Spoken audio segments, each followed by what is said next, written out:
A mechanic once told me that oftentimes he gets phone calls to his shop with people going, "Hey, my car's making this certain noise and stuff. What's it going to cost me to fix it?" Mechanic's answer said, I really don't know. You need to come on in, let's look underneath the hood, diagnose it, and see what we can do to fix it. Then I'll be able to give you the estimate. The same thing happens with dental implants. People call our office oftentimes asking, "Hey, what's this going to cost?" Our answer to them is, "Hey, come on in, let's take a look at what's going on, and we'll come up with an exact cost of how to fix this." Some of the things that affect the cost of an implant placement. Number one is how's your bone? Is it healthy? Do we need to augment it? Is there enough?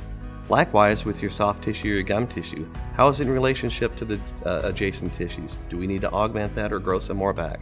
Then number three is on cost of implants is the type of implant system that's used. We only use the Nobel BioCare implant system because it's high quality. We can order components in the future as things change.